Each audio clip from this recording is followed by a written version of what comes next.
Welcome to Just Minding My Business Media. We are so happy that you joined us today. Broaden the scope of exposure for your business by going beyond the interview. Learn more at www.jmmbmediallc.com, or you can email us at jmmbradio@gmail.com. I am so excited to bring to you today JAMAUL FORD, who is a force in strategic planning and innovative marketing.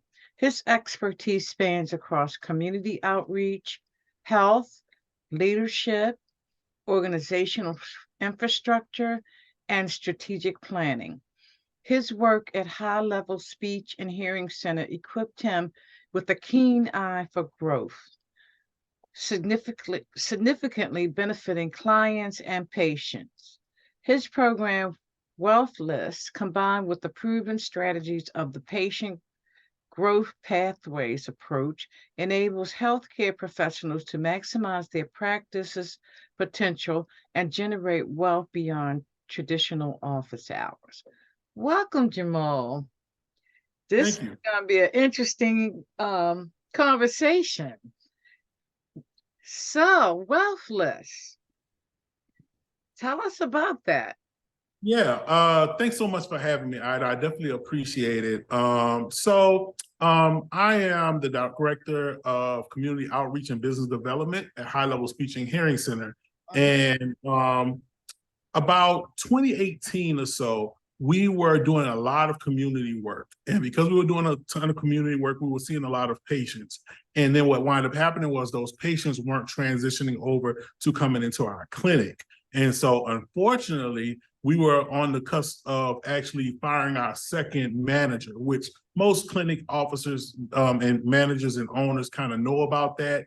And so I really put my head to it. I was like, we got to get these people in the clinic. We have to get them into the clinic. And so about 2 months had passed and it was time for my actual checkup. And the doctor called me and I was like, oh, I'll come next month. And then the doctor called me again and I was like, I'll come another month. And then 3 months had passed and I hadn't went to my actual appointment. My wife said, well, have you gone to your appointment? And I was like, no. And then it clicked in my mind, oh, people have a negative connotation towards actually going to the doctor. So for me, it was very big to change the mindset of people when it came to actually going to the doctor. And so for me, what I did was I created a program that not only benefited patients, but also benefited practices in helping patients throughout the year, except for just waiting for that one appointment through the year for them to come into the actual clinic. And that's what Wealthlist is. Oh, well, that is awesome. And do you find that this is mainly an issue, no offense, for men? Yes, so that is very much so. Men, we typically have this thing where we kind of don't want to go to the doctors, usually your wives or your daughters or somebody that kind of forces you to go. And, it's pretty tough. But we generally, because we're a speech and hearing clinic, more or less when we originally started it, it was more or less like a lot of pediatrics that weren't coming because of the appointments of parents. So, and it was mostly African-American young men who were dealing with speech issues, and we were having issues with them coming into the actual clinic. So we put together a program to actually resolve that particular issue. So basically, once your program came into existence, what were some of the comments that you got from patients as to why they wasn't coming in? Yeah, that's a great question, Ida. So what was going on was that our patients they had so many things going on in their everyday life that they were thinking about shopping, thinking about picking up the kids from school, thinking about cleaning the house, and then thinking about coming to the doctor's appointments. And if you know you got to make a choice between those four things, you know which one is going to actually not going to happen. For us, it was very important for us to actually make the patients feel more at home in our clinic and know that our patients are the heroes and we're not the heroes, but it's our responsibilities to make the patients feel like they're the heroes of the story. So we put a lot of emphasis on quality of service, having more of a family and home environment in our actual clinics. Okay, that's really great transformational concept, because basically people don't like to go to the doctors, whether they have the time or not. Yeah, I, yeah. I think mainly it's because they don't want to know. They Yeah, fear of knowing. of course, that's 100%. And you know the weird thing about it, Ida, they actually know, but they don't want to get the actual information. You know, especially for men when it comes to like typical things like high blood pressure or just typical type 2 diabetes type things. It's like you know all the signs and you'll go online and you'll look it up, but when it's not real until the doctor tells you, right? So you just try to avoid that. So yeah, you're 100% right on that. So, how does your organization create B2B opportunities for clinics? Yeah. So when we originally started Wealthlist, our goal was to not only put together programming for patients to come into the clinics, but actually for clinics to actually be able to monetize helping people throughout the year instead of just helping them just the one time they came into the clinic. So once we created this business infrastructure, we were able to transition this infrastructure into different municipal, like police offices and different school systems and different practices to allow people to get 365-day service instead of getting maybe annual service or biannual service. And so really, once we developed it in our clinic, then we actually were able to help other clinics be able to get contracts with schools, get contracts with police offices and different city government companies to actually help them generate more revenue for their clinics. Wow. So, where is your organization located? So we're located in New Orleans, Louisiana, the Big Easy. So, you know, it's definitely, as you can imagine, how food is here, how we're really relaxed. It's very hard to get people to come into the and so, you know, it was very much so a big hurdle. And so for us, it was like, okay, we need to bring the culture into our clinic. And so when we actually work with other clinics, we really try to become a part of the community and make sure that that clinic actually is embodying what the community is actually looking for and that they're able to help the community beyond just the clinic walls. And I have so many questions, because this is such a unique program that you have. So, when you're connecting the community to your services, what does that look like? So generally, it depends, and it can be a multitude of things. If it's us ourselves, we really try to identify the needs of our particular community. So one thing about High Level Speech and Hearing Center, we do early intervention screening. So we work with a lot of schools that need speech and hearing services or vision services. And we know that transportation is very difficult. So what we decide to do is we're going to go to the school and actually provide the service to actually help in a better way than forcing parents to have to try to come to our clinic all the time, because we know that's a very tedious task for them. When it comes to other entities, whether it be regular primary health, we'll definitely look at the community, look at the major needs of the community, and create programming not only in the clinic for those needs, but also in the community for those needs. So that is kind of our approach. It's more like a bespoke type approach to where we're going to build something custom to you, but still is going to have those same principles and values across the board. Wow, that's genius. Absolutely. So, how does your program help clinics increase their profits? So that's excellent question. So what we generally tend to do is, and I'll give you a few examples, we tend to identify what are the primary issues that the patients have that come into that clinic.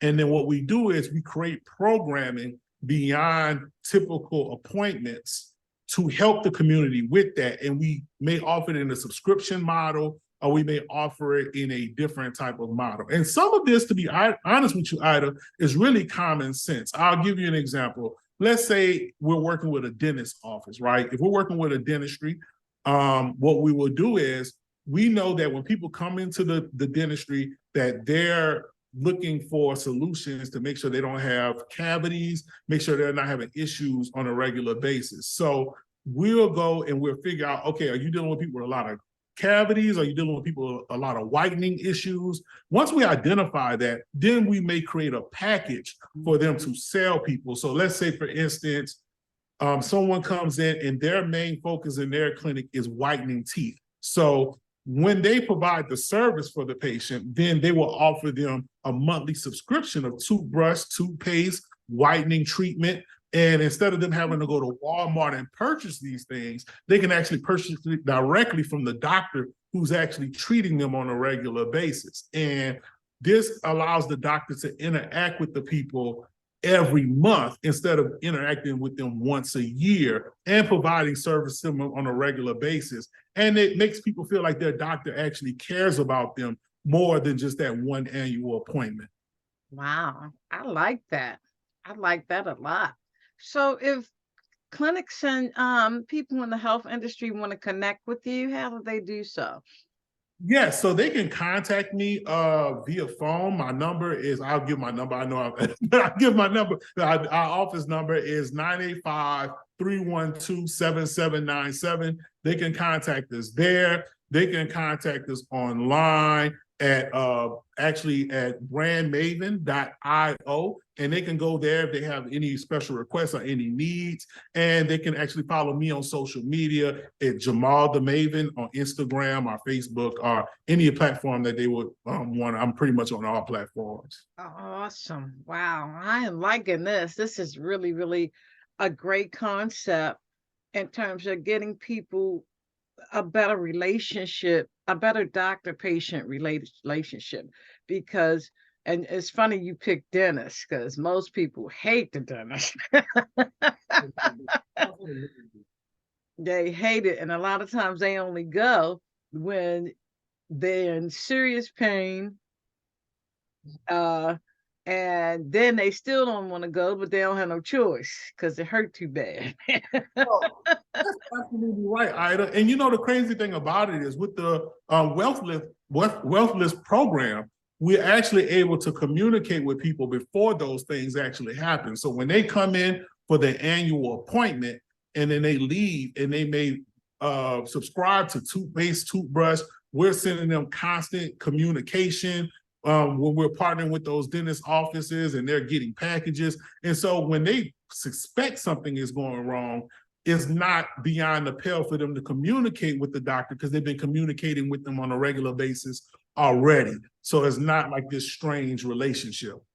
Okay. So what other services do you provide for the patient? Do you provide services for the patient? Let me ask that. Yes, at our particular clinic, our speech and hearing clinic, we provide services for patients for speech and hearing services.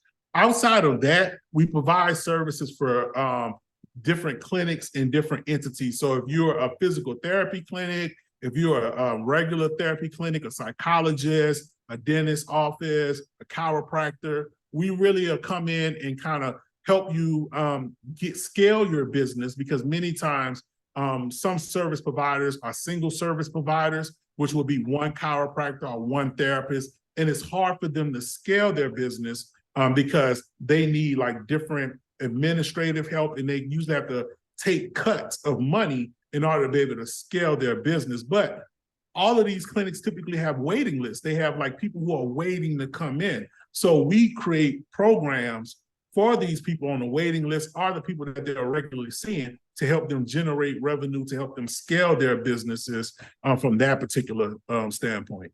Wow. So let me ask you, are you just in New Orleans, or you are branching out in other cities? As far as our particular clinic, we are exclusively in New Orleans, but we service the whole state. Our physical location is in New Orleans, but we provide services across our whole state. When it comes to working with other clinics and other entities, we're really nationwide. Whoever needs our assistance with scaling their business, if they reach out, we're definitely there to help them. That is great. That is really awesome because, like you said, the therapist, for example, a one-man show, they really need this service because it's like you said, they doing the actual work every day. By the time they sit down and try to do any planning or scaling activity, they tired. Right.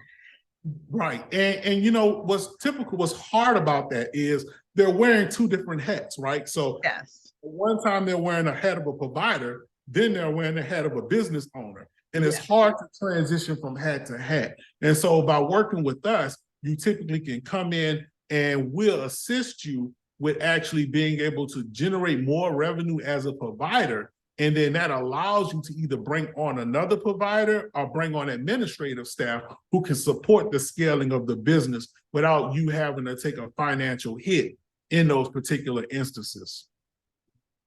That's amazing. That is amazing. I'm telling you, people are just so ingenious these days. They see a problem and they immediately brains get to ticking. How can we fix this? Yes, 100%. You know, for us, it's definitely being entrepreneurs is very much so problem solving. I always tell people, Yes. you know, it's more of a glass half full mentality. It's like, okay, these people are having this issue. What can I do to actually help these people? And I think that's what the essence of entrepreneurship is. So yeah. Yes, absolutely, absolutely. And your structure is just really unique. I have not met anyone that, was doing anything like you're doing.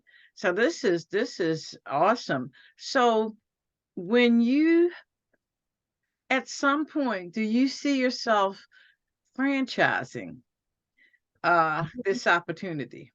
Yeah, so we actually offer what's called a licensing model. So it's a little bit different from a franchise, whereas typically a franchise will carry the same name of the company or the entity. What we do is more of a licensing model where we allow you to license out our systems and our infrastructure, and then we allow you, and we come in and we help you customize it to your actual clinic. So it's very similar to a franchise, but is more of a licensing, similar to like an example would be maybe the fitness company CrossFit, where there's multiple CrossFits across the country, but each one is different and they have a license to have the name CrossFit. For us, the license doesn't include the name, but the license includes the system. Oh, okay. Okay. Well, that's a great idea. Yeah. That way people feel it, kind of like make it their own, so to speak. Yes, 100%. You know, for us, we know patient care is not the same across the board, whether you talk about the type of practice it is or the geographical location. Those things are all different. And so for us, we definitely feel like our system can conform to wherever you're located, wherever you are. We definitely want to make sure that it feels natural to your community and to your clinic. Yes, and that makes perfect sense because in order for the patient to feel comfortable, they've got to, you've got to create that atmosphere, so to speak. Yes, 100%. You know, for us here in New Orleans, it's like snowballs and boudin and but in other cities, other countries, other places, it's completely different. And so for us, we embrace those differences, we embrace those things. And in order for your community to feel a part of your clinic, you have to embrace those things too. Wow, this is amazing. And yeah, how did you start all this? How did you decide this is where you wanted to be?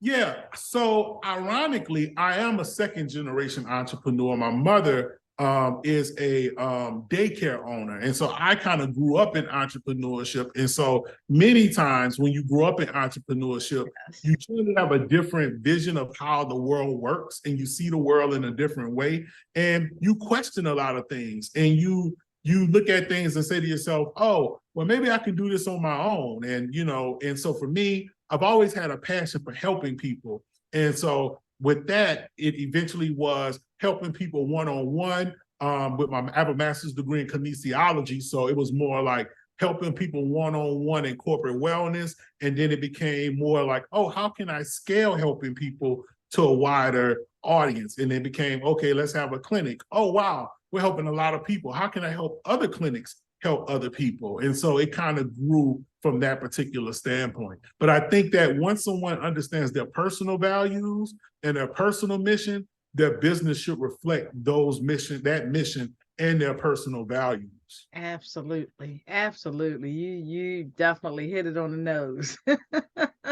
Definitely hit it on the nose. Wow. So again, if people want to connect with you, how do they do so?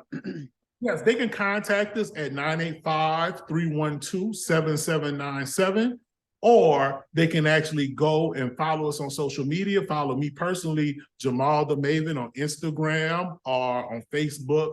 Also, they can go to brandmaven.io and submit a form, and we'll be happy to reach out to them and follow up with them. But, definitely reach out on all social media platforms, and we're more than happy to help anybody.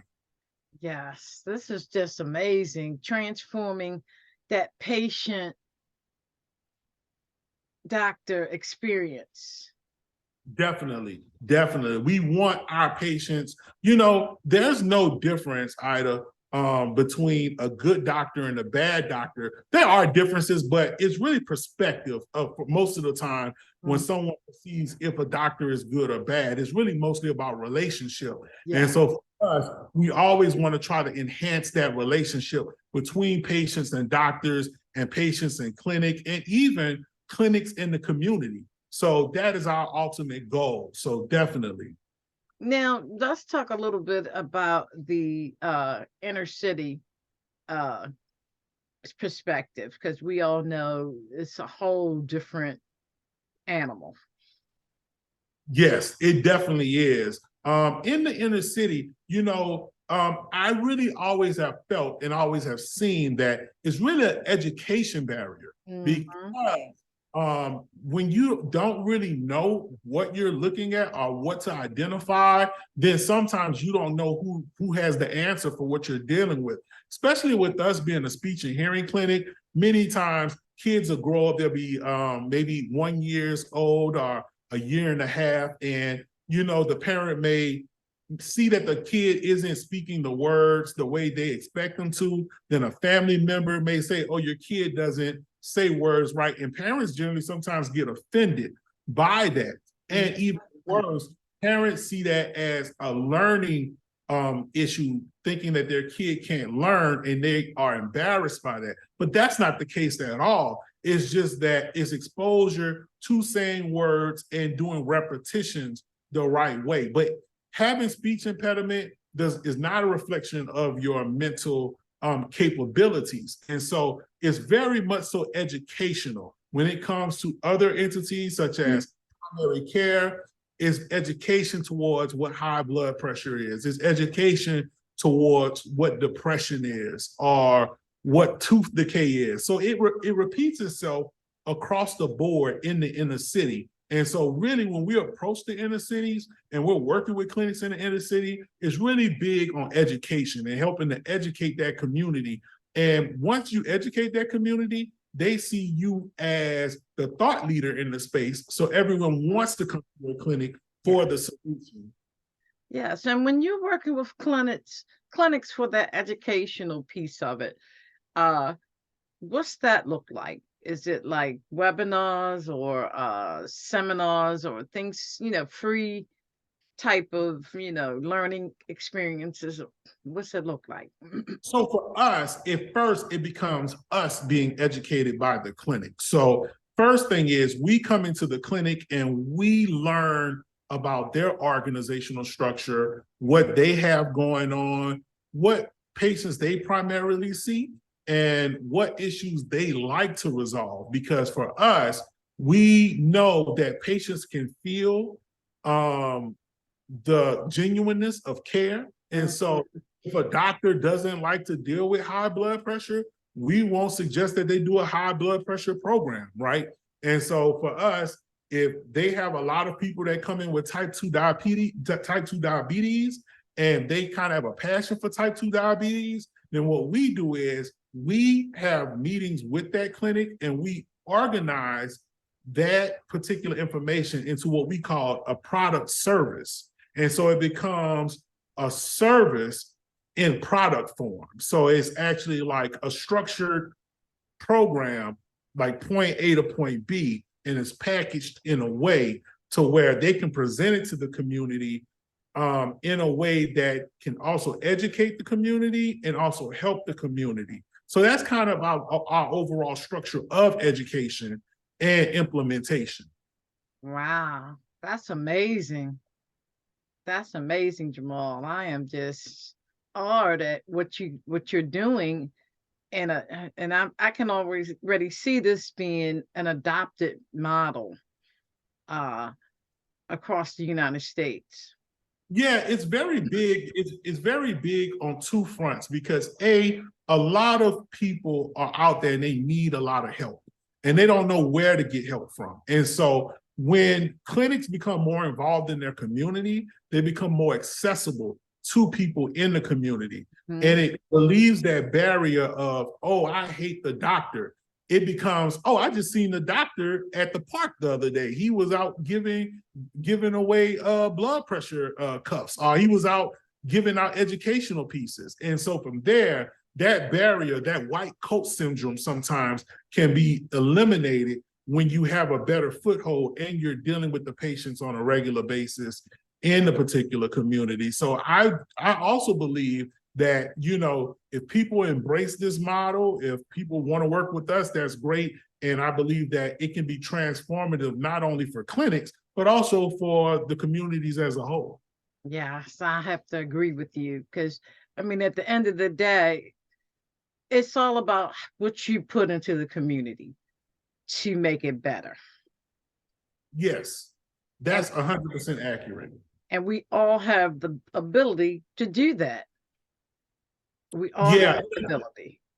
And, you know, I will say this as well. Sometimes, you know, because we're online so much and we're on social media so much, many clinics believe that marketing is just online, just on social media, and what kind of content we're going to put out. But for us, that's a very, very vital part of marketing, but also being in the actual community and doing things and being face-to-face with people is pretty much the basis. And then for me, I've always said that when you connect with people on a personal level, when they see your content on social media, that's only validation for what they know to see when they met you in person. Yeah. So it becomes more of a scalable model, and it becomes more of a feel type thing. And so, yes, I definitely believe that, you know, moving forward, doing social media and doing face-to-face is super important to always remember to do. Yeah, and you're so right. You know, you just can't stay on the screen. You got to get out there and get up front and personal. Definitely, 100%. Yeah, people need to see you. They need to feel your vibrations, and all of that kind of thing is so important in marketing any business. Any business, definitely.